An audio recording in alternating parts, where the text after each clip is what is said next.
Hello everyone, my name is Zach and welcome to On Cash Flow, where I help you become a master of your own cash flow. Now let's get started. You can be the best planner in the world, but once you achieve financial independence, I don't care how good you are at planning, there are going to be things that are unexpected. Okay, there are going to be some surprises in your life. And I would consider myself to be a pretty good planner, but even I was surprised by many of the things that I just did not expect to happen to me in financial independence. These are 6 things that I did not expect that took me by surprise in my first year of early retirement. The very first one that I have to mention here is that I don't actually want to travel as much as I thought I would. So when I was working, when I was accumulating, when I was looking to achieve financial independence, I was like, hey, I want to travel, half the time that I'm freaking here on this earth. I want to be traveling like 6 months out of the year and, come home and take a rest here and then go out again and travel for another 6 months. I thought that I would be constantly on the road and just want to have that lifestyle of just traveling and constantly seeing new places. But now that I've actually become financially independent and I've tried to travel for longer terms, I actually find that I miss the routine. I miss coming back home and I miss having the same environment every once in a while. So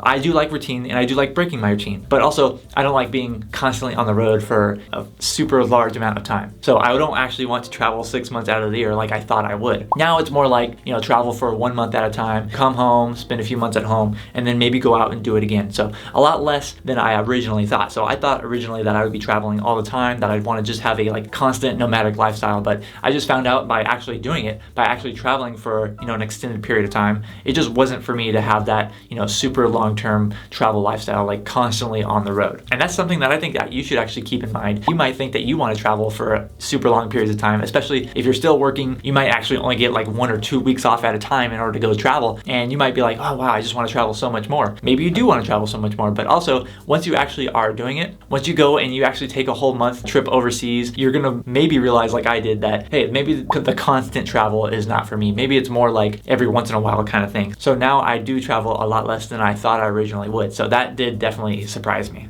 Another really big thing that surprised me is that I actually care less about money and I care less about the stock market than I did when I was accumulating, when I actually had a job and I was actually earning a higher amount of income. So now that I'm actually retired, now that I'm financially independent, I do not even care about money as much, or I don't even care about what the stock market is doing as much as when I was accumulating. And that's because probably I'm paying a lot less attention to it than I was before. I used to pay attention to it a lot because I was constantly making sure my money was going in there and it was investing and what the stock market was doing and stuff. So I've actually phased that out of kind of like caring so much about it. And that's something that really surprised me, because I thought that once I became financially independent and I was actually living off of my assets and I was kind of decumulating a little bit of those assets, I thought that I would be a lot more strict, like when it comes to my budget or when it comes to my spending or when it comes to, monitoring the stock market and when to make the perfect withdrawals or things like that. I've mellowed out a lot when it comes to that, and I was very surprised by that. I thought I would be a lot more strict, but no, actually I've become so much less stressed out being financially independent that I know that I'm like, hey, it's probably going to work out in the long run, right? So I don't actually need to optimize every single thing that I'm doing. I don't need to, monitor the stock market and monitor my withdrawals so very, very closely to the minute details. If I'm doing things right over the long run, that it's probably going to work out. And that's something that I was very surprised by when I became financially independent. I was very surprised that I actually mellowed out when it came to things like that. Now, while this is a list of things that I was unexpected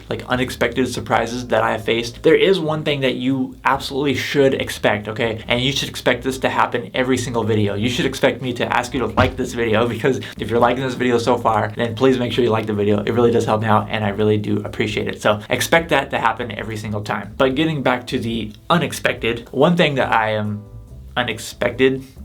I did not expect is that I did not expect that I still actually want to work once I became financially independent. Once I retired early, I still do want to work in some capacity, and that's why I'm sitting here right now making these videos for you, because this is something that I want to do. I want to actually create work for myself. I thought that I would be constantly just having, new hobbies or constantly relaxing or things like that. And actually, it's my personality is not to relax for very long. I'm not the kind of person who can just sit on the beach and stare out into the waves for very long. Maybe a few minutes, but then I have to get up and start walking or do something else. So this might be similar for you as well. You might think that you want that, 100% relaxed lifestyle. You might think that you want 100% to just sit there and be fishing all the time or something, very chill and relaxing. But if you're on the path to financial independence, someone who is so driven to achieve something so big like this, then most likely you're going to be creating work for yourself. That can come in many different forms. You might be creating work for yourself like I do, like creating a small business. You might be creating work for yourself yourself by like investing in real estate where it requires a lot more of your time and effort. You might be creating work for yourself by working on your house all the time. I don't know, whatever it may be, you might actually be working, in some kind of capacity. So you're probably still going to be doing that. And I was very surprised by that. I thought that I would be living,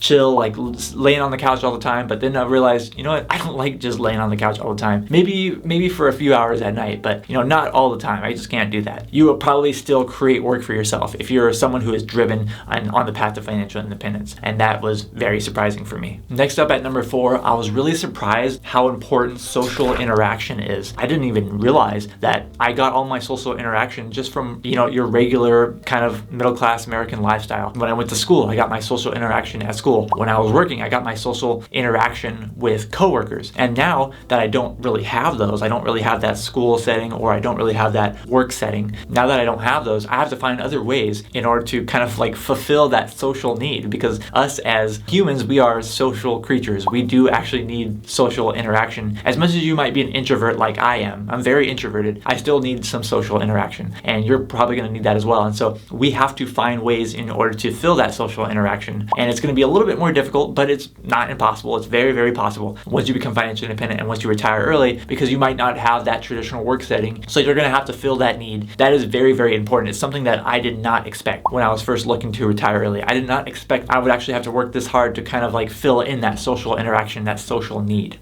And now going back to the investment side of things, I did not expect that now that I'm retired that I actually gained more risk tolerance. I thought that I would actually lose risk tolerance, because that's what you hear about in mainstream finance. They're like, well, as you get closer to retirement, you need to be more conservative with your portfolio, and you need to be more conservative with your budget and things like that. Did you like the little voice I did there?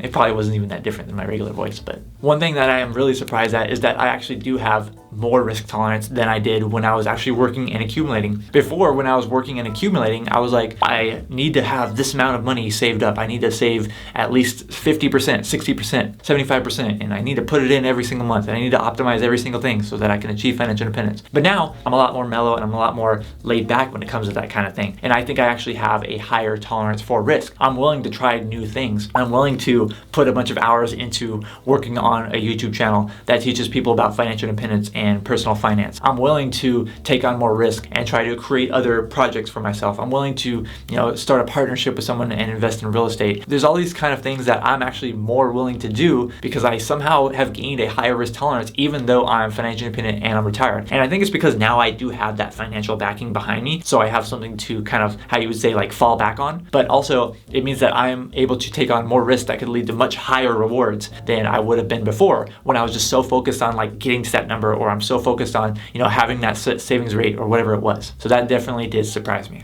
And number 6, something that also did surprise me very, very much is how just my overall thinking changed once I became financially independent and once I kind of started living this lifestyle. My mind changed so much on so many things versus when I was just saving for this actual moment. And when I'm talking about how my mind has changed, I'm kind of referring to how my mind has changed when it comes to personal finances, how it's changed when it comes to investing, and how it's changed when it's come to general life topics. So before, I was kind of hyper focused in on growing that net worth and getting a big net worth and getting your F.I.R.E number and having a high savings rate. And now my mindset, since I've kind of switched to the kind of decumulating, I'm at enough now. I don't need to, continually keep building my wealth to some enormous amount for some reason. I don't even know why I would do it. So now I'm more focused on trying to enjoy the little things in life. I'm more focused on actually getting enjoyment from the amount of accumulation that I have, using those investments and using that spending for maximum enjoyment and life fulfillment. And one small shout out that I do have to mention here is that a book that I recently read called Die with Zero is kind of counter to everything that I believed in. And some of the things I still strongly disagree with, but some other things that in that book I actually strongly agree with. There's some things that have kind of completely changed my mind or let me look at things from a different perspective when it comes to money, when it comes to financial independence, when it comes to investing. And some of those things are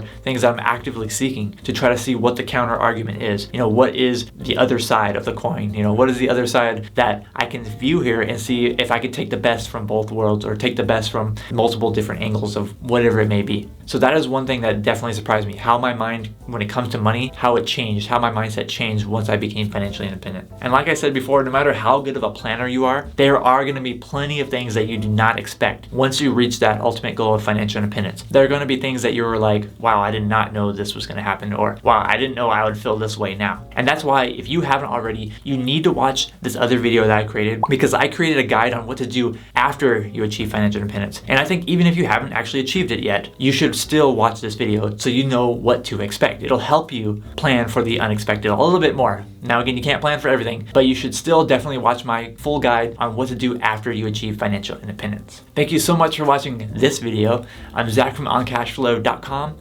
and I hope to see you next time.